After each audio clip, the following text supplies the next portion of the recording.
होने से कुछ नहीं होगा। बात यह है कि 20 दिन में अब कैसे अपने आप को तैयार करें, ये 20 दिन कैसे बेस्ट यूटिलाइजेशन करें, मैं उस पर चर्चा करने आया हूं। बाकी चीजों पर बहुत बहुत बात करने का फायदा नहीं है कि रेलवे ने गलत किया या सही किया। अब उन बच्चों को भी थोड़ी सी दिक्कत हो रही होगी जो अंडर ग्रेजुएट लेवल वाले हैं, और प्लस जो बच्चे जो उस एग्जाम के लिए हैं, ग्रुप डी एग्जाम के लिए हैं, तो दोनों ही बच्चे परेशान हो रहे होंगे। बहुत सारे बच्चों को उम्मीद थी कि पहले अंडर ग्रेजुएट लेवल का लिया जाएगा, अंडर ग्रेजुएट लेवल के एग्जाम पहले लिया जाएगा क्योंकि उसके फॉर्म पहले भरे गए थे, पर ऐसा नहीं हुआ। ग्रेजुएट लेवल का एग्जाम पहले हो रहा है। ये रहा ऑफिशियल नोटिस, अब आप इसको पढ़ सकते हैं।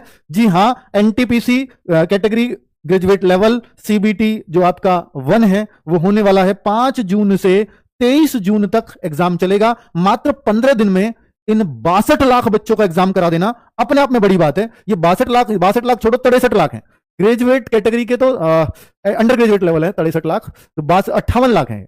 ये 58 लाख, ये आईटीआई का ही जवाब है कि 58 लाख बच्चे ग्रेजुएट लेवल कैटेगरी में हैं।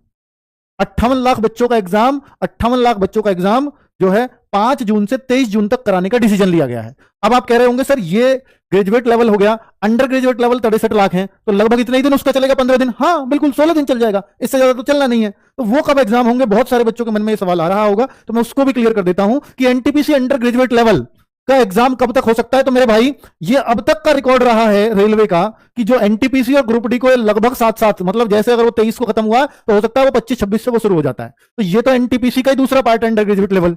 तो ये पहली बार इस तरह से करा रहे हैं, graduate level under graduate level CBT 1 अलग दोनों का। तो मेरे भाई, तो इसको तो ये तुरंत इसके साथ ही रखने जा रहे हैं। यानी आप ये मान सकते हो कि 23 जून अगर ये खत्म हो रहा है तो अंडर ग्रेजुएट लेवल भी इसी के नजदीक शुरू होने वाला है। यानी ये 23 के बाद आप ये मान लीजिए कि 24 से 30 जून के बीच ये शुरू हो जाना चाहिए। और चूंकि ये भी 15 दिन ही चलेगा, तो जाहिर सी बात है कि अगर 24 से 30 के बीच शुरू हुआ तो 15 जुलाई तक इसको भी खत्म कर देंगे।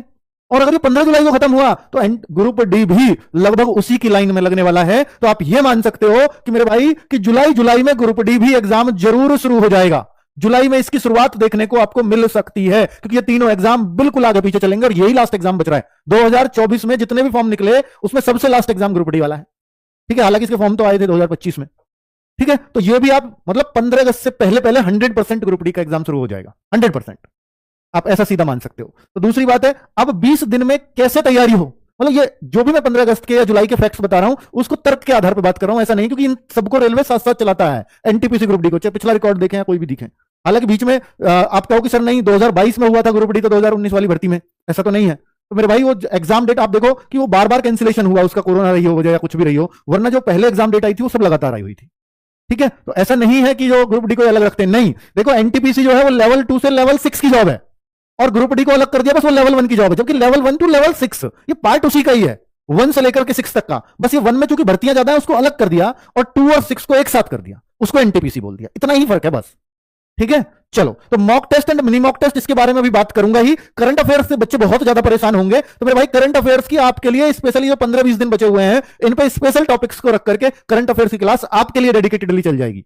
ठीक है, अभी हम शुरुआत करने जा रहे हैं उसकी। एनटीपीसी वाले बच्चे को करंट अफेयर्स के लिए परेशान नहीं होना है, और परेशान इसलिए भी है क्योंकि मेरे भाई 40 क्वेश्चन है जीएस में, और अगर 40 है तो करंट अफेयर्स का रोल 5 से लेकर के 10-12 क्वेश्चन तक कुछ भी हो सकता है, कुछ भी हो सकता है।